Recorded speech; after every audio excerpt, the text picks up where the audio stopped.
médula espinal. Está dentro de la columna. Puntualmente, ¿recuerdan? Cada vértebra tenía un agujero vertebral y la superposición de esos agujeros me formaban un conducto. En ese conducto está la médula, ¿eh? En ese conducto va a estar la médula. Pero no se olviden de esto, miren el diámetro. 1 centímetro, es re chiquita, ¿eh? Porque uno, bueno, se imagina bien un cordón bárbaro. No, y encima ve las maquetas que son grandes, ¿eh? Fíjense que está dentro del agujero vertebral, entonces no se olviden del diámetro, 1 centímetro de diámetro. Va a haber 2 sectores que es un poquito más grueso, que ya les voy a comentar cuáles son, pero eso muy importante para recordar, ¿sí? Entonces no se olviden, forma parte del sistema nervioso central, está dentro del conducto vertebral, tiene en promedio 1 centímetro de diámetro, ¿sí? Y obviamente va a estar envuelta por las meninges. Fíjense que acá las cortamos y siempre cuando ven una así más gruesa que ven bien, ¿qué meninge va a ser? La madre. La dura madre. Siempre que veo bien así algo macroscópico, que lo veo así a simple vista, siempre es la dura madre, ¿eh? Porque es la paquimeninge, es la meninge dura. Muy bien, perfecto. Bien. Está entonces dentro, como dijimos, de la columna vertebral, dentro del agujero vertebral, la sumatoria, como dijimos, me forma el conducto, pero no lo ocupa por completo, porque hay una discrepancia entre el crecimiento de la médula y el crecimiento de la columna, ¿eh? Ahora vamos a ver las diferencias en el feto, en un bebé, en un adulto, ¿sí? La médula espinal finaliza esta zona dilatada que ven acá. Esto se llama cono medular, este es el cono medular, y a qué altura vertebral están, ¿se acuerdan? Eso lo habíamos dicho ya. ¿A qué altura vertebral termina la médula? ¿Alguien se acuerda? En L1 y muy bien, en el borde inferior de L1, en algún texto pueden encontrar que les dice entre L1 y L2, es correcto también, ¿eh? Lo exacto es decir eso, borde inferior de la primera vértebra lumbar. Pero si en alguno les dice entre L1 y L2, obviamente que es correcto también. Y esta zona un poquito más dilatada, donde termina, eso lo llamamos cono medular.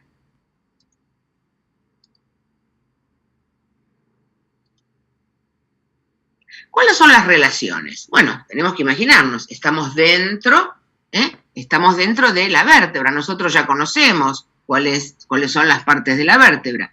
Ahí lo vemos entonces, en el interior del agujero vertebral. Hacia adelante, ¿con qué se relaciona? Con el cuerpo vertebral. Adelante tenemos el cuerpo vertebral. Y atrás, ¿recuerdan estas superficies aplanadas que teníamos aquí? Esto era... Las láminas. Las láminas, exactamente, ¿eh? Eso eran las láminas. Y a los lados tenemos las apófisis articulares, y en esta no se ve tan bien, en la próxima sí, que son los pedículos. Entonces, sabiendo las partes de la vértebra, las relaciones no son tan difíciles. Como les digo siempre está bueno ver un dibujo, pero después pasar una imagen real. No se queden todas con imágenes de dibujos, ¿eh? Siempre es mejor, para entenderlo, bárbaro el dibujo, pero después buscar un atlas que tenga fotografías, ¿eh? La idea es tener las dos versiones. Y acá tenemos, miren, la misma imagen que vimos antes, pero una imagen real, ¿sí? Miren el tamaño de la médula, ¿eh? Miren, ahí está el agujero vertebral y ahí está la médula, miren. ¿Ven? Que es chiquita, ¿eh? Es chiquita. Entonces, relaciones, ven, bárbaro. Delante, el cuerpo vertebral. Atrás, esta superficie aplanada, eso es la lámina. ¿Y qué tengo a cada lado? Estas son las apófisis articulares. Y esto que tenemos ahí sí lo podemos ver mejor que en la imagen anterior, ese es el pedículo. ¿Sí? ¿Estamos? Una muy linda imagen. Entonces, si me preguntan relaciones de la médula, obviamente tiene que ver, está dentro de una vértebra con estas partes de cada una de las vértebras, ¿sí? Si quieren sacan alguna foto o algo, me avisan, vuelvo para atrás, ustedes me avisan como siempre. Dijimos, el límite inferior, lo exacto es decir esto, borde inferior de primera vértebra lumbar. ¿Dónde comienza? ¿Cuál es el límite superior? Ahí vamos a tener que hacer una aclaración.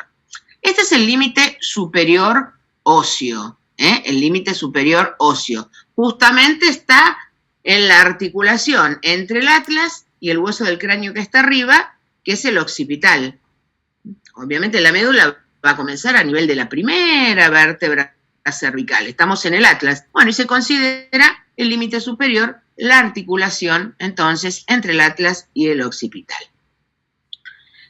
Volvamos a este límite inferior. Ahí volvemos a ver lo que mencionamos antes, el cono medular. De ahí en adelante vamos a tener una especie de filamento, cuyo nombre latín acá lo tenemos escrito, es el filum terminalis, este que tenemos acá, que se extiende hasta el sector sacro, fíjense, más o menos, miren, la segunda sacra, y después, bien al final, hacia el coxis, este pequeño ligamentito coxigio, ¿sí? Entonces, importante, cono medular, esto es, borde inferior de la primera vértebra lumbar, y después tenemos este filamento, conocido como filum terminale, y finalmente el ligamento coxigio. Vamos ahora a algo importante. ¿Qué tenemos por encima? ¿Qué hay por arriba de la médula? Bueno, en esta imagen vemos muy bien. Acá tenemos la médula, dentro de la columna, y acá arriba tenemos el tronco encefálico, tema que voy a dar el viernes. Esto es el tronco encefálico. Bueno, esta partecita es el sector más inferior del tronco encefálico. ¿Cómo se llama? Bulbo. El bulbo. El bulbo, perfecto. Este es el bulbo raquídeo. Esto que es gordito es protuberancia, ya lo vamos a ver bien después. Pero este es el bulbo. Entonces, ¿qué tomo como límite entre lo que es el bulbo y la médula espinal? No alcanza con que yo diga el límite óseo, que es lo que les decía recién. Bueno, a ver, la articulación entre la primera cervical y el occipital. No, esa respuesta no alcanza. La respuesta exacta es esta, miren. Acá tenemos un dibujo del bulbo. Ahí tenemos un dibujo del bulbo. Esta parte del bulbo, esto que están viendo acá, estas son las famosas pirámides vulvares. Esta es una, esta es otra. Si miramos con atención, acá vemos algo como medio que se borronea. Bueno, esto es lo que se llama el entrecruzamiento de las pirámides, cuyo nombre exacto, todo lo que se entrecruza, en neuro hablamos de decusación. O sea, decusación es igual a entrecruzamiento. Esa sería la traducción. Entonces, acá tenemos la decusación piramidal. Ya más adelante les voy a contar esto qué importancia tiene. Bueno, ese es el límite. Ese es el límite exacto entre bulbo y médula espinal. Ahí les pongo el cartelito. Este es el bulbo, esta es la médula, y el límite exacto entre uno y otro es lo que llamamos la decusación piramidal. Esto que ven acá, como les dije, estos son las pirámides vulvares, ¿sí? Ese es el límite exacto entre el bulbo y la médula. El bulbo está dentro de la cavidad craneana, la médula ya comienza, como vemos, a nivel de la primera cervical. Pero no podemos olvidarnos de este detalle. Límite entre bulbo y médula, la famosa decusación piramidal. Ya en su momento vamos a hablar de esto otra vez. Eso remárquenlo bien, que se destaque. Muy bien, un dibujito elemental, para que nos quede claro. Después vamos a ver una imagen real como les hago siempre. Un dibujito elemental, casi parece de colegio. Tenemos entonces los nervios raquídeos o nervios espinales, que nacen de la médula. ¿Cuántos eran? ¿Cuántos pares de nervios raquídeos 31. tenemos? 31. 32. Muy bien, 31 pares, o sea que tengo a la derecha y a la izquierda, ¿sí? Perfecto, tenemos 31 pares de nervios raquídeos. Acá está lo que vimos antes. El cono medular, dijimos que terminaba, borde inferior de L1. Pero obviamente yo tengo nervios raquídeos, ¿sí? Lumbares, sacros, coxigios. Entonces, voy a tener estas raíces que van a ocupar este espacio. Acá ya la médula terminó, pero los nervios raquídeos de los últimos segmentos medulares se van a dirigir hacia abajo y, como siempre, les digo, los anatomistas tenemos mucha imaginación, y alguien dijo, ay, parece la cola del caballo, entonces se la puede llamar cauda equina cola de caballo directamente. Los dos nombres se aceptan. Y es eso, son los nervios espinales que se juntan en el extremo más distal de la médula espinal. Esto está por abajo de ese cono medular. Porque nervios raquídeos no terminan en L1. Me falta el resto de los nervios lumbares, los sacros, ¿sí? Entonces todos esos se agrupan y eso es lo que llamamos la caudequina o cola de caballo. Después acá tenemos lo que dijimos, este filamento que era el filum terminale, ¿eh? Pero ahí tenemos un dibujito elemental, pero para entender. ¿Qué tengo por arriba de la médula? El tronco encefálico, ¿sí? Por eso toda la información, eso ya lo vamos a ver, ¿sí? Toda la información, o sea, hay una gran comunicación entre el cerebro y la médula espinal. Entonces, mucha de esa información van a ver qué pasa a través del tronco encefálico, es que está en el camino. Eso lo vamos a ver bien en la clase del viernes. Nos vamos a una imagen real.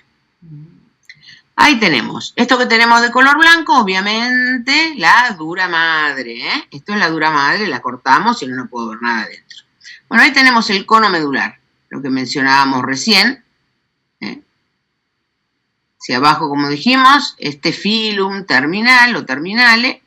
Y esto que estamos viendo acá, ¿ven? Son todas estas raíces, de los últimos nervios raquídeos, de los lumbares hacia abajo, que en conjunto formamos lo que se llama caudequina o cola de caballo. Los dos nombres se aceptan. Entonces así pueden ver una imagen.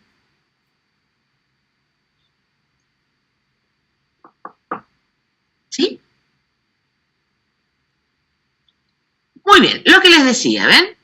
Hay una velocidad diferente entre el crecimiento de la columna y la médula espinal. En la primera imagen, miren, un feto de 8 semanas. Miren, la médula espinal está pintada en celeste, ¿sí? La médula, fíjense, ocupa todo el conducto vertebral, hasta el coxis. Eso es a las 8 semanas. Pero después, como les puse acá abajo, crece más rápido la columna que la médula. Entonces, fíjense acá, un feto de 24 semanas, en este caso, ¿hasta dónde llega? Hasta S1, la primera vértebra sacral. En un recién nacido, todavía no es como el adulto, en el recién nacido termina ahí, en L3.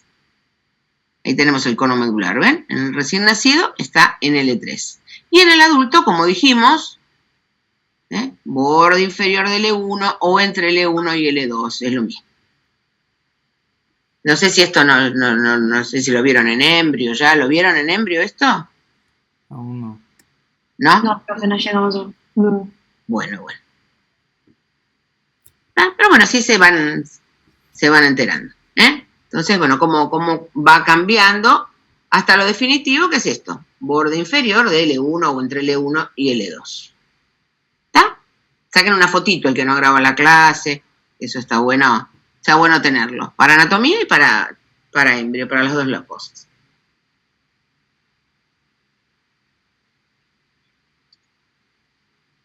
Muy bien. ¿Qué mantiene en posición a la médula espinal? Bueno, no es muy difícil de imaginar. Por un lado, la continuación que tiene con el bulbo raquídeo, hacia arriba. Tenemos que tomar un límite para decir de acá empieza uno, ahí termina el otro. O sea, obviamente la continuación con el bulbo. No lo podemos negar. Pero, ¿qué nace de la médula?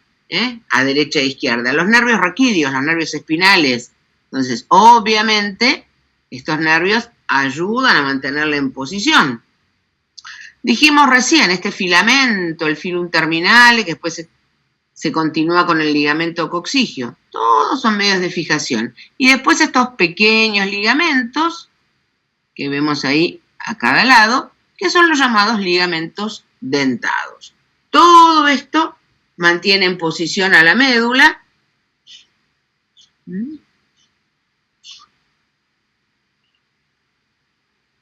Ahí tenemos un resumencito, por si les preguntan medios de fijación. Bueno, no es demasiado difícil imaginarlo. Lo que no se olviden de mencionar estos pequeños ligamentos dentados.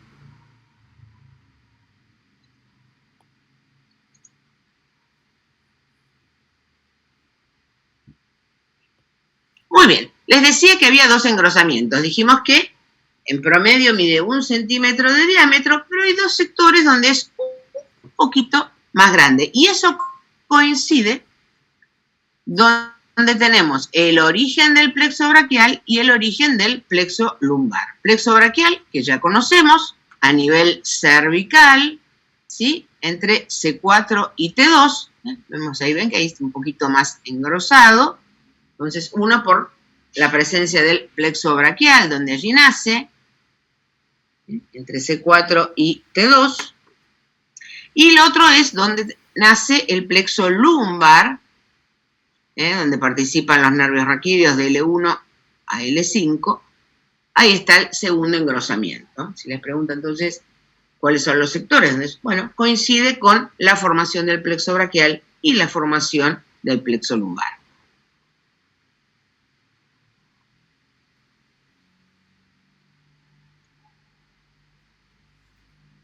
También va a estar rodeada por las meninges, igual que el resto del sistema nervioso central, igual que el encéfalo, exactamente igual. La que está en íntima conexión con la médula, lo mismo va a ser la pía madre. Luego tenemos la aracnoides y esta más gruesa, más dura, que es la que veíamos que estaba cortada en las imágenes, así abierta, la dura madre. Recuerden que la dura madre, por ser la más gruesa, la más dura, ¿cómo se le dice? Paquimeninge. Muy bien, paquimeninge, exactamente, como les había contado en la clase, como la piel del elefante, del hipopótamo, que le dicen paquidermos, porque la piel es gruesa, es dura. Bueno, acá es lo mismo, por eso paquimeninge. Por eso la corto y la puedo ver bien. En cambio, la aracnoides y la pía madre, recuerden que esas son las llamadas meninges blandas, y se las conoce como leptomeninges, ¿sí?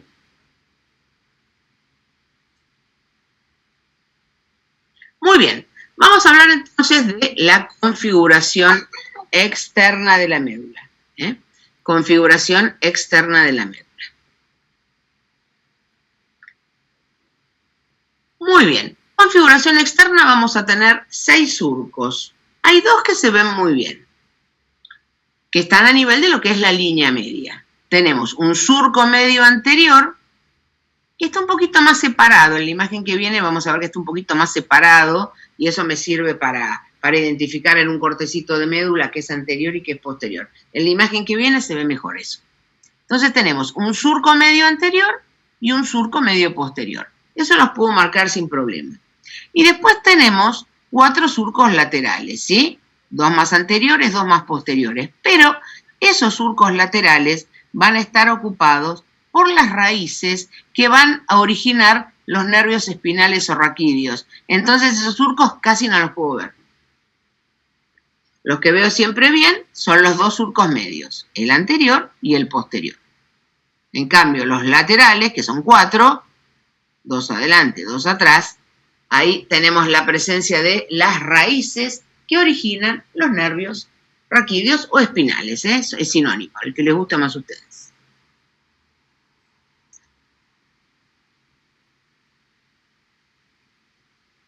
Acá se ve mejor, miren. ¿Ven? Ese es el surco medio anterior. ¿Ven que está más separadito? Y este está bien pegadito, el surco medio posterior. Entonces, con eso yo veo un cortecito de médula y fácilmente puedo darme cuenta que es anterior y que es posterior, si tengo dudas. El surco medio anterior siempre está más separadito. Y acá volvemos a ver estos surcos que dijimos, los surcos laterales, y ahí vemos todas estas raíces en esos surcos laterales que van a originar la formación de un nervio raquídeo o nervio espinal. ¿Sí?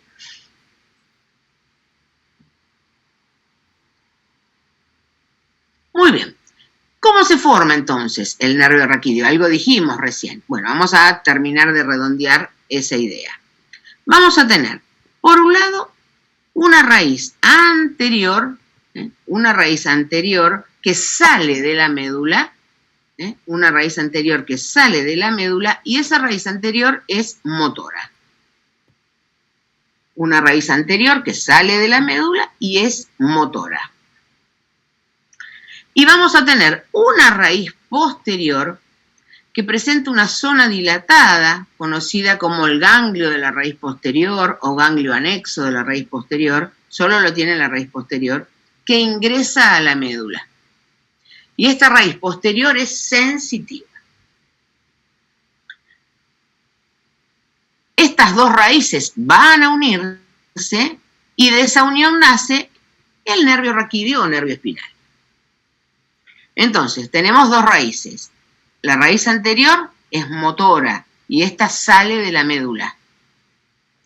La raíz posterior es sensitiva, tiene un ganglio anexo y esta ingresa a la médula.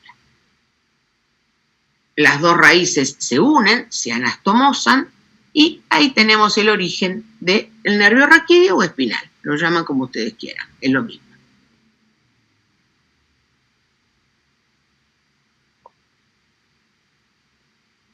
¿Sí? Muy bien. Ahora, algo importante, acá volvemos a ver, ¿ven? Ahí tenemos ya el nervio espinal o raquídeo formado. Ahí vemos la raíz posterior o raíz dorsal, como dijimos, sensitiva, con su ganglio anexo, y la raíz anterior o ventral, que es motora. Se unen y forman este nervio espinal o raquídeo, que son todos mixtos. Los nervios espinales o raquídeos son todos mixtos, porque en su formación tienen una raíz motora y una raíz sensitiva, a diferencia de lo que pasa con los nervios craneales, los 12 pares craneales, los que vimos que atraviesan los agujeros del cráneo, que ahí sí se dividen, tenemos sensitivos, tenemos motores, ¿no? Acá no, todos los nervios raquídeos son mixtos, porque en su formación hay una raíz motora y hay una raíz sensitiva. Una vez que se forman estos nervios espinales, que salen ¿por dónde? ¿Abandonan la columna? ¿Por dónde? ¿Por dónde salen? Por los agujeros de conjunción. Muy bien, agujeros de conjunción o agujeros intervertebrales, ¿sí? Los dos nombres se aceptan. Cada nervio espinal, como ven acá en la imagen, se divide en una rama anterior o ventral, una rama posterior o dorsal, pero son mixtas. ¿Ven que están las rayitas de colores? ¿Están las dos? Las más rosaditas que eran de las motoras, las azules que eran de la sensitiva. Todos los nervios espinales y después sus divisiones en estas dos ramas, todo es mixto. Como bien me dijeron entonces, 31 pares, todos mixtos.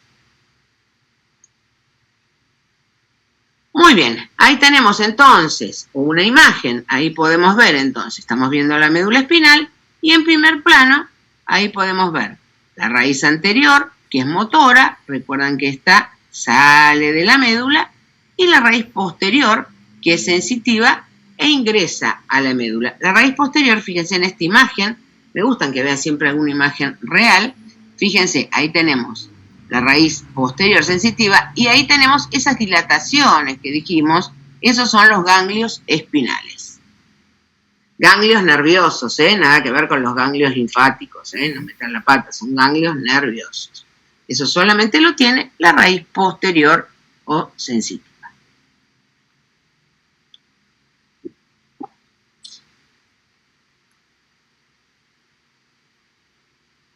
Muy bien, una vez entonces formados, salen, como bien me dijeron, por estos agujeros que se formaban por la superposición de los pedículos y llamábamos agujero intervertebral o agujero de conjunción. Y ahí vemos cómo se dividen, se dividen en dos ramas, una rama anterior, una rama posterior, pero todo es mixto, todo.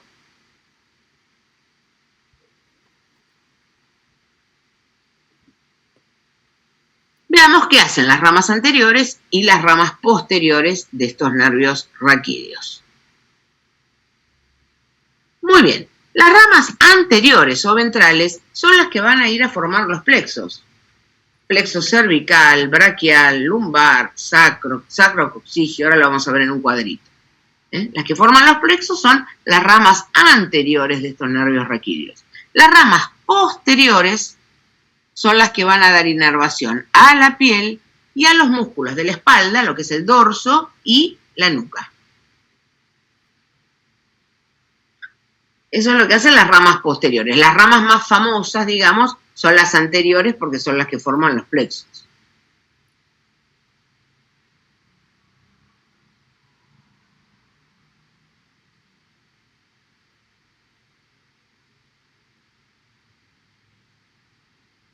Muy bien, no se olviden que estos nervios raquídeos, o sea, la médula espinal, forma parte, como bien me dijeron antes, del sistema nervioso central.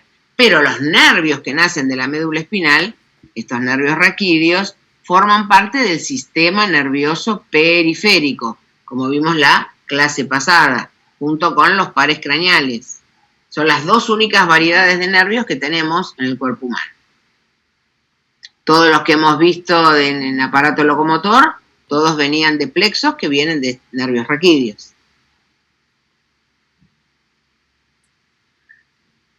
Esto es sistema nervioso periférico.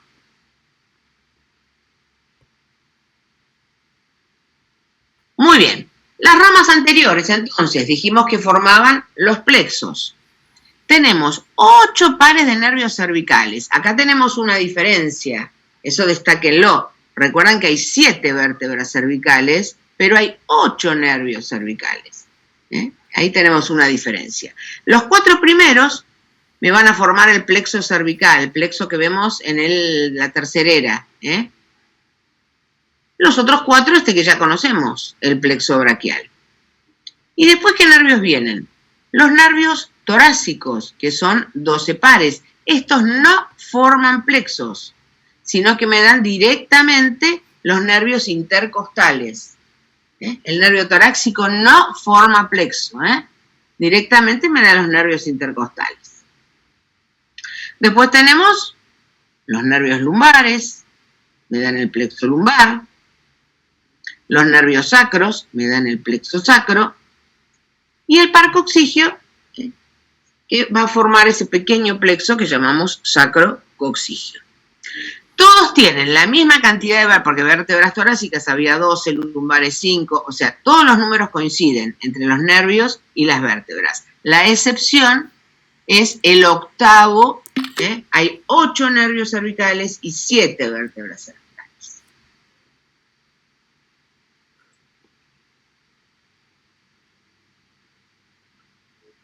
¿Sí? Esto es lo que hacen entonces estas ramas anteriores. Acá tenemos, ¿ven? Imágenes de plexo cervical y braquial. Plexo cervical, entonces lo conforman a partir de los 4 primeros nervios cervicales. En cambio, el plexo braquial a partir de los 4 últimos nervios cervicales. Plexo braquial que lo tienen fresquito. Nervios intercostales, como les dije, a nivel torácico no se forman plexos. Tenemos los nervios intercostales que, como pueden ver, transcurren por el borde inferior de cada costilla, ¿ven? Los nervios intercostales transcurren por el borde inferior de cada costilla.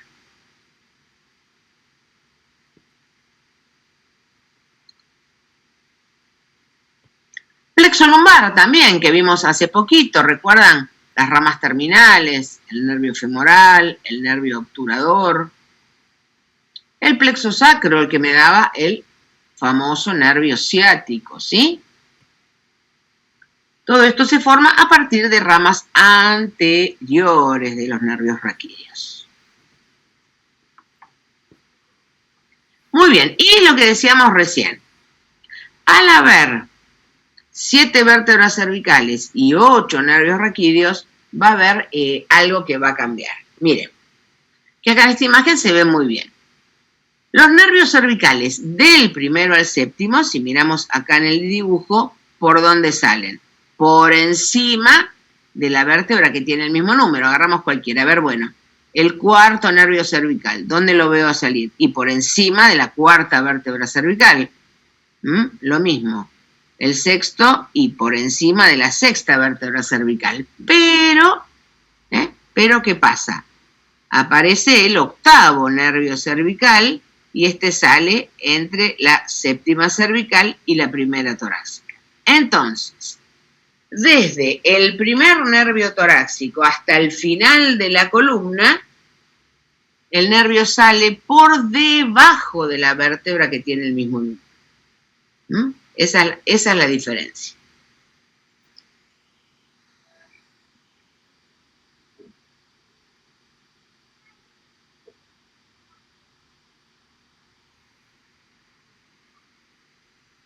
Bueno, y vamos a ir a lo que nos va a dar más trabajo, que es la configuración interna. Siempre en neuro lo más difícil de todas las estructuras es estudiar la configuración interna. Y siempre tenemos que aclarar, bueno, ¿dónde está la sustancia gris? ¿Dónde está la sustancia blanca? Es lo primero que tengo que decir. Entonces, si hacemos un cortecito de médula, esta imagen clásica que vemos siempre cuando hacemos un corte transversal, un corte horizontal de médula, vamos a ver que la parte central, la que forma esta especie de letra H, eso es sustancia gris. Entonces decimos que la sustancia gris tiene una ubicación central. Y la sustancia que vemos afuera, la sustancia blanca tiene una ubicación periférica, al revés de lo que pasa en cerebro o en cerebelo. La superficie que vemos de cerebro-cerebelo, esa es la corteza cerebral, la corteza cerebelosa. Eso es sustancia gris. Y dentro del cerebro y el cerebelo está la sustancia blanca. O sea, es al revés. Al revés que en médula. Acá en médula lo que rodea sustancia blanca, por eso es periférica, y la zona central es sustancia gris. Al revés de lo que pasa en cerebro y en cerebelo.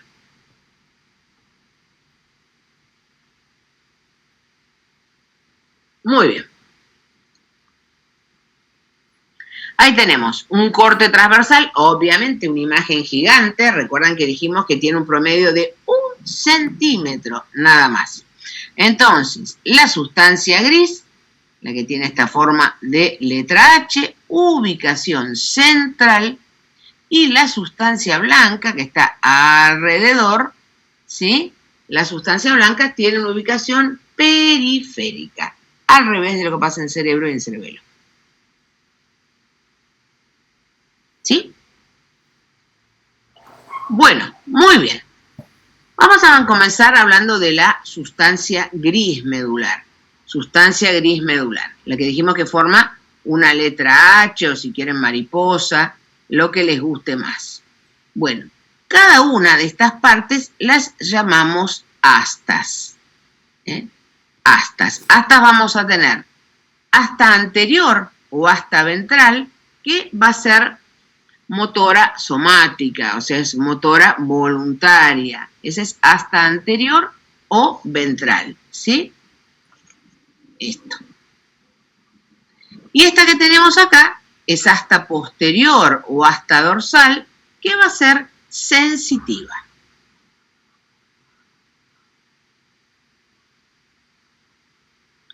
En algunos niveles de la columna, ya vamos a ver cuáles, hay unas pequeñas astas, que llamamos astas laterales, que van a ser motoras, pero esas son autónomas. Esa es la diferencia. Vamos a verlo acá en otro texto, así lo tienen ahí lo tienen escrito. Entonces, asta anterior de médula o asta ventral, si le quieren decir, es motor, está formada por neuronas motoras somáticas. Recordamos que sería voluntario entonces. Asta posterior de médula, como dijimos antes, está formado por neuronas sensitivas. Y en algunos niveles medulares, tenemos algunos a nivel torácico, algunos a nivel lumbar y sacro, tenemos unas pequeñas astas laterales, son chiquitas, ahí podemos tener una, que esos corresponden, están formadas por neuronas motoras, pero autónomas. Pero esas no están a lo largo de toda la médula, como pasa con las astas anteriores y posteriores. Este sector que conecta las astas de un lado y otro, que tiene esta disposición horizontal, transversal, esto es lo que llamamos comisura gris. Me conectan las astas del lado derecho con las del izquierdo. es esta zona horizontal, que presenta un pequeño agujerito en el centro, que eso lo llamamos canal o conducto del epéndimo, y por ahí circula un poquito de líquido cefalorraquídeo también. Esto es la organización de la sustancia gris en astas. Y tengo que tener bien en claro cuáles son motoras somáticas, cuáles motoras autónomas y cuáles sensitivas.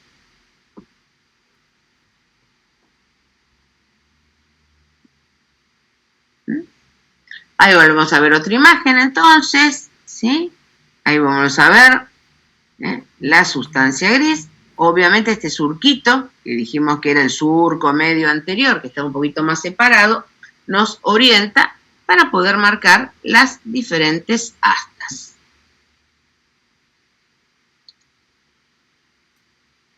Muy bien.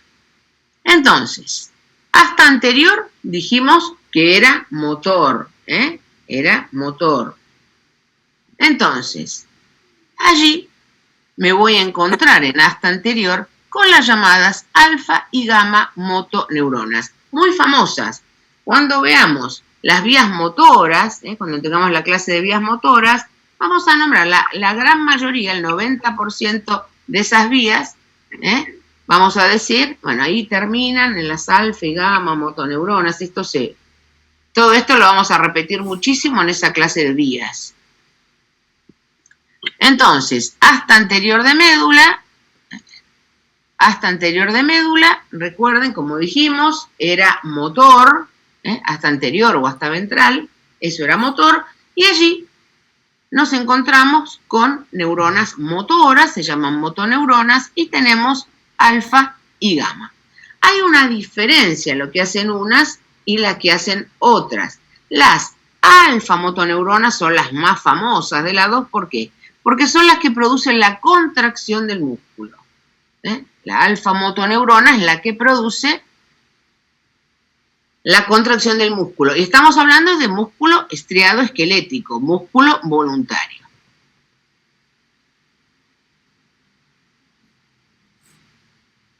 En tanto, las gamma motoneuronas van a formar parte de lo que llamamos el uso neuromuscular y tienen que ver con el tono muscular, esa tonicidad que tenemos en los músculos, bueno, la regulación de ese tono muscular, eso tiene que ver con las gamma motoneuronas. Entonces, estas alfa y gamma motoneuronas están en asta anterior de médula. Asta anterior de médula es motor, motor voluntario, músculo estriado esquelético.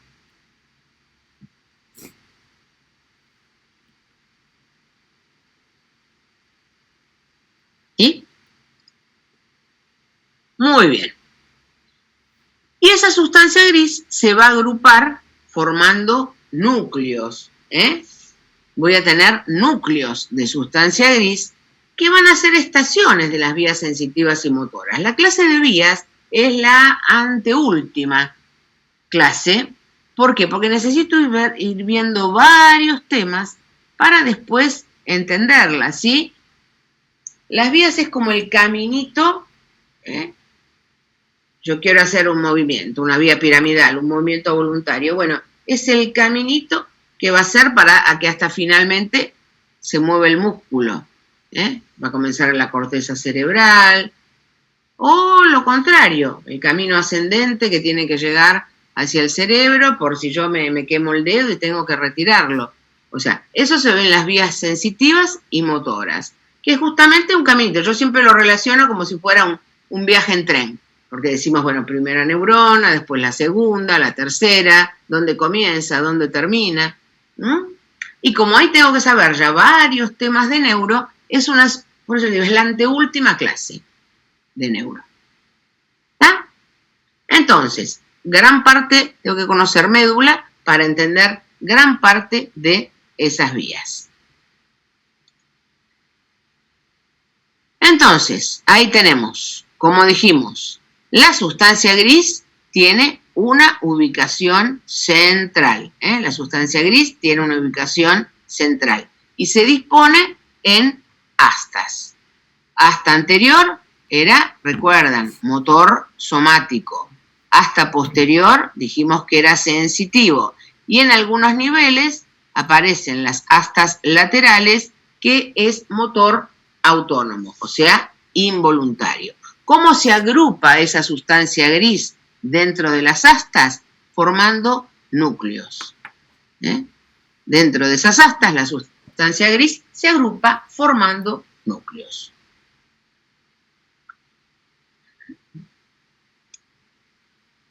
Y ahora tenemos que conocer cuáles son los núcleos de sustancia gris más importantes que voy a encontrar en las astas.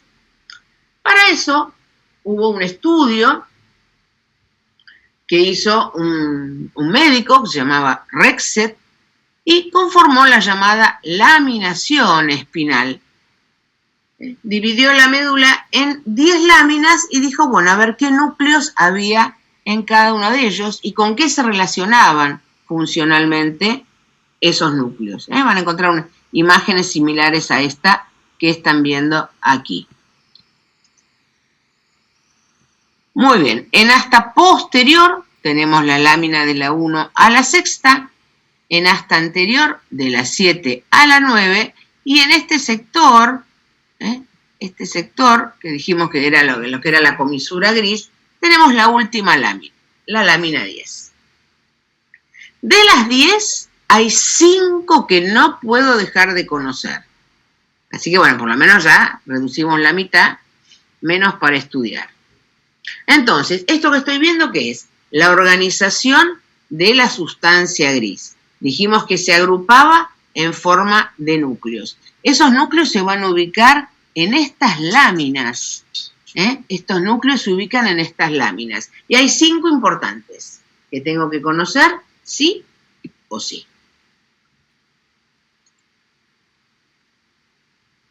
Muy bien, el primero de esos núcleos que tengo que conocer se ubica en la lámina 2. Es la llamada sustancia gelatinosa y es una de las estaciones. Tenemos la vía termoalgésica. Entonces, una vía sensitiva, la vía que me informa de la temperatura y, bueno, si me estoy quemando, me va a informar del dolor que me produce esa quemadura. Por eso termoalgesia. Algesia es dolor.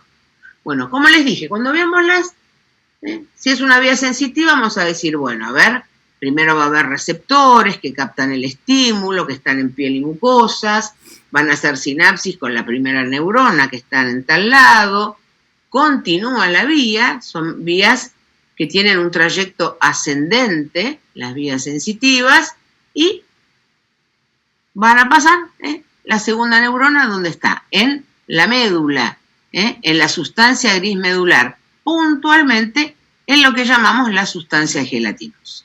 Entonces, la sustancia gelatinosa se ubica en la lámina 2 y es la segunda neurona de la vía termoalgésica. Eso lo tengo que saber.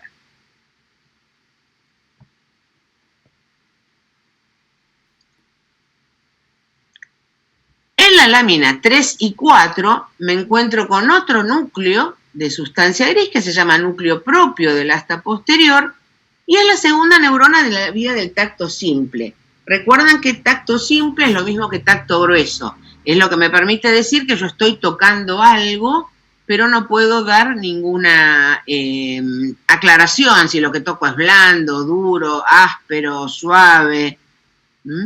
Esto no, simplemente tacto simple, hoy estoy tocando algo, pero no puedo dar ningún detalle. Entonces, la segunda neurona de la vía del tacto simple va a ser el núcleo propio del asta posterior, ubicado en las láminas 3 y 4 de la sustancia gris de la médula.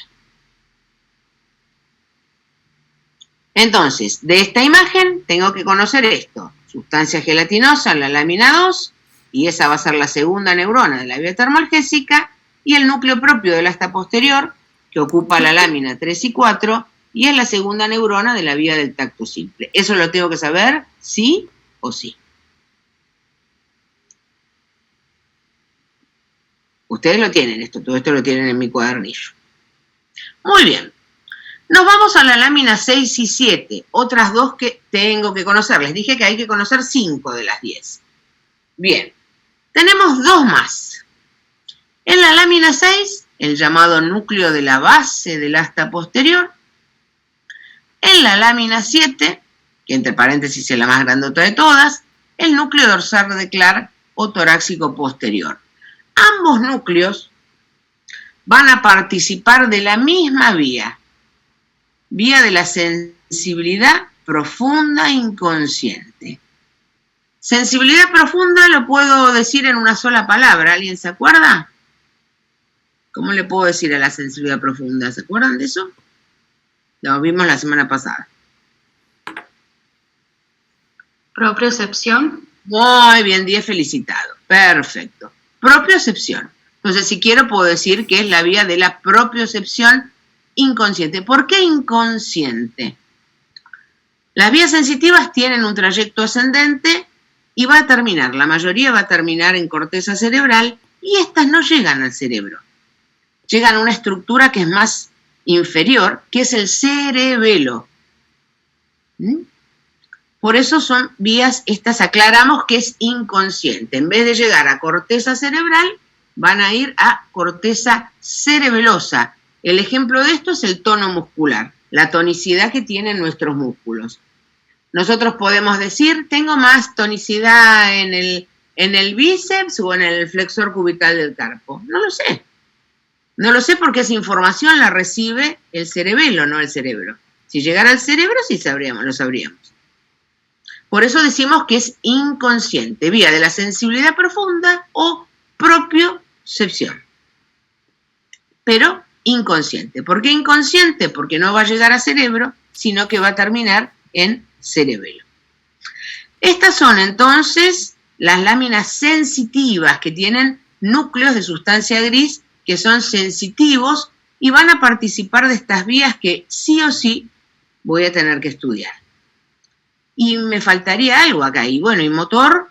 Bueno, motor, ya nombramos, era asta anterior de médula, eran las alfa y gamma motoneuronas. Bueno, entonces, ¿dónde se ubican las alfa y gamma motoneuronas? Se van a ubicar en la lámina 9. Esa es la única de las que tenemos que estudiar, que es motora. Las otras 4 que vimos eran sensitivas. Entonces, en la lámina 9 tenemos las alfa y gamma motoneuronas.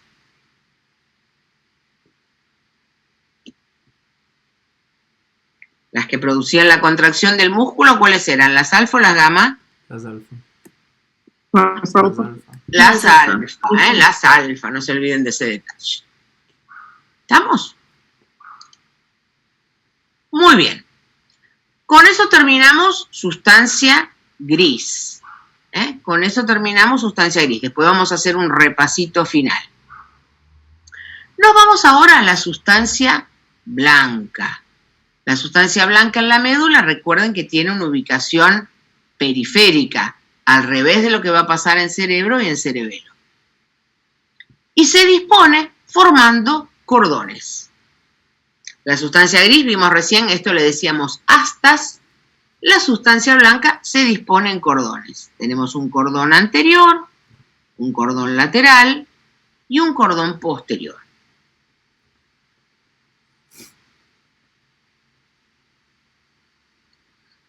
Muy bien. Ahí vemos, en esta imagen, ahí tenemos. Lo que tiene esta forma de letra H o de mariposa, recuerden que esto es sustancia gris. Se disponía en astas y en esas astas tenía núcleos de sustancia gris, que nombramos los 5 que tenemos que conocer sí o sí. La sustancia blanca se va a disponer entonces en la parte periférica de la médula, en estos que llamamos los diferentes cordones. Tengo un cordón anterior, cordones laterales y cordón posterior. Muy bien. Por estos cordones de sustancia blanca van a subir y van a bajar haces. El camino, cuando vamos viendo las vías, van a subir y bajar por estos cordones medulares. ¿Sí? Puedo hablar de haces o de tractos, son sinónimos. A mí me gusta más hablar de haces. Entonces, los haces que suben por estos cordones van a ir camino hacia la corteza cerebral o la corteza cerebelosa, son haces ascendentes. Los haces sensitivos son haces ascendentes, suben por estos cordones medulares.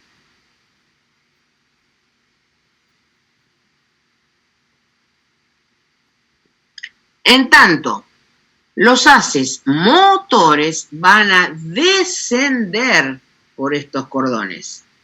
Vienen desde el cerebro, vienen desde el tronco encefálico, los motores.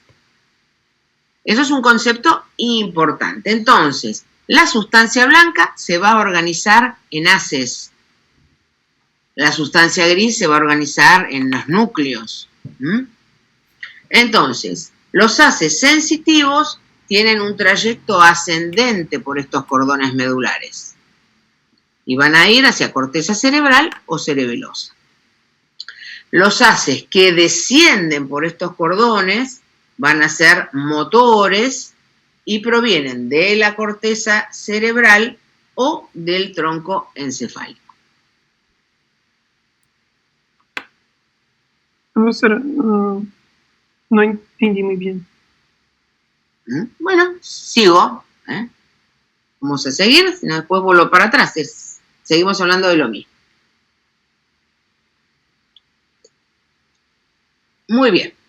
Hablamos entonces de los haces ascendentes. Los haces ascendentes, como dijimos, van a llevar información sensitiva. Van a ir desde la médula a la corteza cerebral o a la corteza cerebelosa. Obviamente que hay más, pero estos son los 5 que tenemos que saber. Son los 5 haces que tenemos. Estamos hablando de haces ascendentes, haces sensitivos, ¿sí? Llevan información sensitiva. Entonces, estos son, hay más, pero estos son los que tengo que saber, son los más importantes, ¿sí? Son los que vamos a ver en la clase de vías. Entonces, estos van a ir de la médula al cerebro o al cerebelo. Vamos a tener el haz espino-talámico anterior. Comienza con la palabrita espino, ¿por qué? Porque comienza en la médula. ¿Y por qué la palabrita talámico? Porque si yo quiero entrar a la corteza cerebral, me va a recibir, como si fuera el portero, me va a recibir el tálamo. ¿Y es el que me va a dejar entrar o no?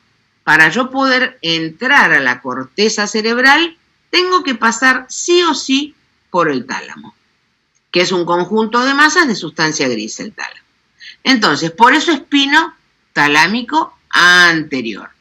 Voy a subir, este haz va a subir por cordón anterior de médula, voy a tener que pasar por el tronco encefálico, porque si yo estoy en la médula y tengo que ir a cerebro o a cerebelo, voy a tener que pasar por el tronco, me queda en el medio, queda en el camino. Ese es el camino que hacen todas las vías, por eso hay vías ascendentes, vías descendentes. Entonces, el camino es ese, bueno, ¿por dónde va a ir? Este es el haz espino-talámico anterior. Va a ir desde la médula, obviamente va a pasar a lo largo del tronco encefálico y la va a recibir el tálamo. Esa es la puerta de entrada a la corteza. Y del tálamo voy a llegar a corteza cerebral sensitiva. ¿En qué lóbulo del cerebro se ubica la corteza sensitiva? ¿Saben? ¿Frontal? No. ¿Occipital? Menos. ¿Parietal?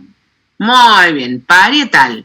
La corteza sensitiva está en el lóbulo parietal. Este haz va a finalizar, una vez que pasa por el tálamo, va a finalizar, ¿sí? La corteza sensitiva está en el lóbulo parietal. Este haz sube por cordón anterior de médula y ¿qué información va a llevar? Tacto grueso, era el tacto que no discriminaba, simplemente es el que me servía para decir estoy tocando algo. Entonces, en la clase de vías vamos a hablar de la vía del tacto grueso. Vamos a ir viendo lentamente todo el camino. Pero yo ya tengo que saber que el haz espinotalámico anterior es un haz ascendente, es un haz sensitivo y que lleva esta información. Sube por cordón anterior y lleva esta información. Esto ya lo tengo que estudiar, esto ya lo tengo que saber. Porque si dejo todo para el final, no entiendo nada, me vuelvo loco. Luego vamos a tener un segundo haz que se llama espinotalámico lateral, porque fíjense que cambiamos del cordón por el que suben. Y lo mismo, vamos a ir por la médula, vamos a subir por el tronco encefálico, nos va a recibir el tálamo y nos va a dejar pasar hacia la corteza parietal. Eso va por cordón lateral y corresponde a temperatura y dolor. Esto corresponde a lo que es la vía de la sensibilidad termoalgésica. Yo toco algo, está caliente, me duele porque me quemé. Bueno, esa información la va a llevar la vía de la sensibilidad termoalgésica. Y corresponde esto al haz espinotalámico lateral.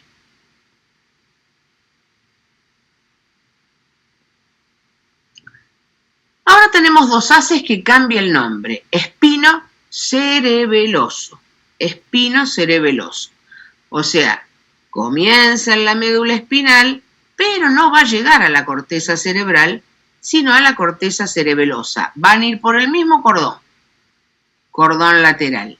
¿Y qué información lleva? Lo que dijimos que era sensibilidad profunda, pero va al cerebelo, no va al cerebro, por eso es inconsciente. Y el ejemplo típico de esto es lo que les decía recién de la tonicidad muscular. Nosotros no somos conscientes en qué músculo tenemos más o menos tonicidad muscular, porque esa información la recibe el cerebro. Para saberla tendría que llegar al cerebro.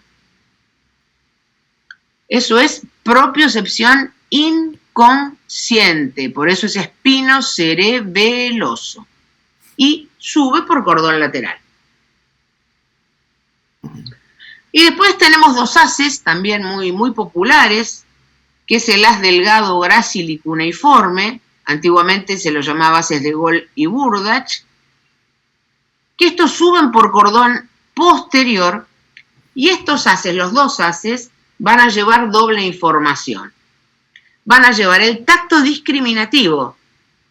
Fíjense que va por otros haces. El tacto grueso en el haz espinotalámico anterior. El tacto discriminativo son estos haces delgado y cuneiforme. Fíjense que suben por distintos cordones de médula. Y los dos es tacto. Uno va por cordón anterior, el otro va por cordón posterior. Y también lleva lo que es la propiocepción consciente, la sensibilidad profunda consciente, la que me permite darme cuenta que una bolsa me pesa más que otra, cuál es más pesada, porque esa información, yo lo sé porque esa información la recibe el cerebro. En qué posición tengo cada una de mis articulaciones, lo puedo decir con los ojos cerrados, no hace falta que lo mire. Eso es sensibilidad profunda o propiocepción consciente. Esto termina en corteza cerebral. Estas van a ser las 5 vías sensitivas que vamos a tener que estudiar. Tengo que saber muy bien por dónde va, qué información lleva cada una, por qué cordón de médula sube, dónde terminan. Es como un cuentito. Esto ustedes lo tienen en mi cuadernillo, si no hace falta que le saquen foto. Acá tenemos un corte horizontal de médula, ¿sí?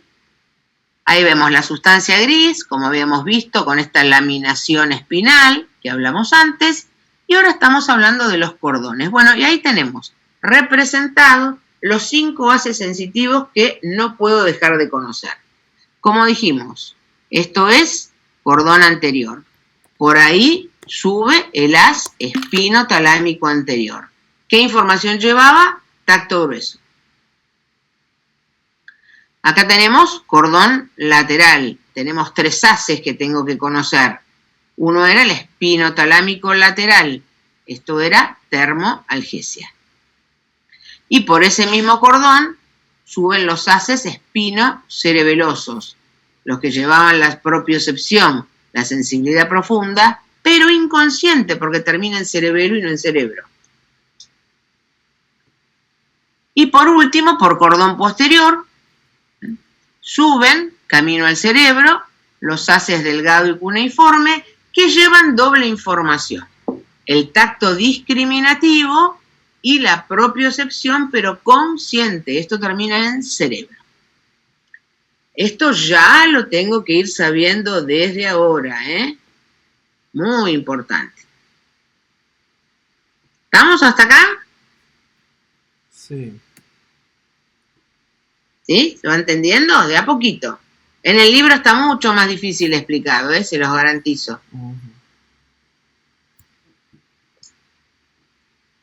Nos vamos a los haces descendentes.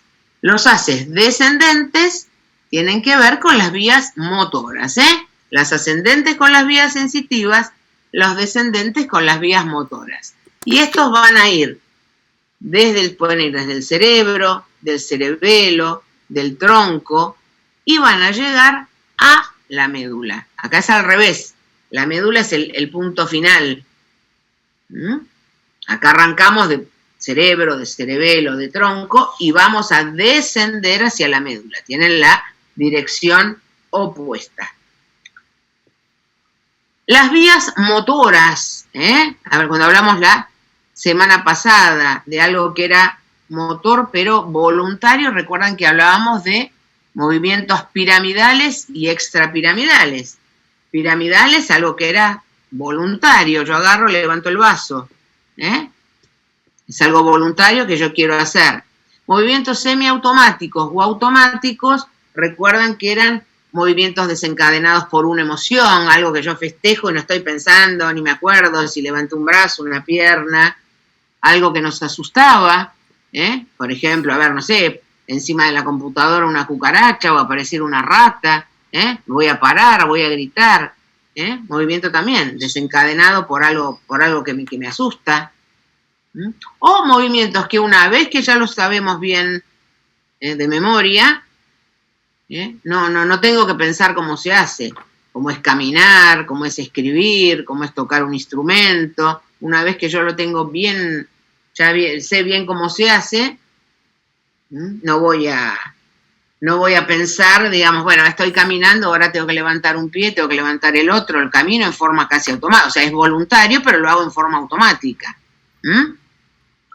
Entonces, obviamente que son más, vemos los que vamos a tener que estudiar para la clase de vías. Por cordón anterior voy a tener súper famoso haz, el haz córtico-espinal anterior. Ya el nombre me está indicando. Córtico, corteza motora. ¿Qué lóbulo del cerebro es corteza motora? ¿Saben?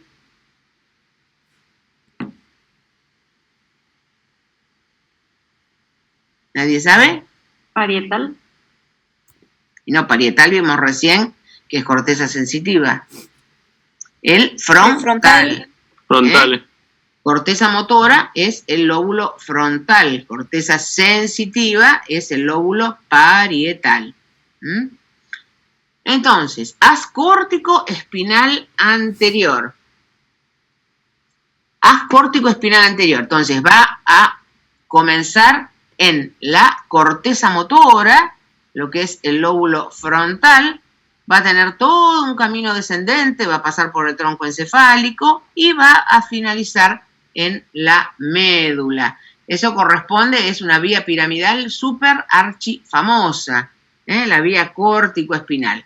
Baja por cordón anterior. Y nos referimos, sí, movimientos voluntarios piramidales. ¿Sí? Yo quiero, agarro el celular, lo levanto, esto es un movimiento piramidal. Muy bien. Y después por cordón anterior tenemos dos haces que van a participar de las otras vías, las vías que llamamos extrapiramidales, las que decíamos recién que hacemos un movimiento casi en forma automática. Estos no comienzan en la corteza cerebral, sino que van a comenzar en el tronco encefálico. Entonces tenemos, ¿ven? Por ejemplo, el haz tectoespinal, eso cuando justamente el viernes tenemos que ver tronco encefálico, entonces ahí ya los nombres me van a empezar a sonar más familiares. Texto viene de tubérculos cuadrigéminos del tronco encefálico. Y de ahí a la médula, todos van a terminar en el mismo lado.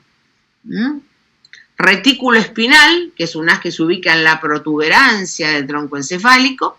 Y de ahí también, fíjense que todos terminan con la palabrita espinal. Todos terminan en médula, pero pueden ir de la corteza cerebral, del lóbulo motor, que es el lóbulo frontal, o pueden nacer de alguna estructura del tronco encefálico. ¿Sí? Eso es cordón anterior. Vamos a tener que estudiar estas 3 vías en la clase de vías. ¿Sí? Cordón anterior. Me voy a cordón lateral. Me voy a cordón lateral. Ahí voy a tener la otra vía piramidal. Córtico espinal lateral. La diferencia es que baja por cordón lateral y no por cordón anterior. Y es lo mismo que la córtico-espinal anterior. Movimientos voluntarios, movimientos piramidales. Y después tenemos 4 haces que se van a originar en distintos núcleos del tronco encefálico. Acá tenemos un núcleo vestibular, un núcleo en el bulbo, el núcleo rojo, el núcleo olivar. Esto después, una vez que veamos la clase de tronco, los nombres les van a empezar a sonar más cercanos, ¿sí?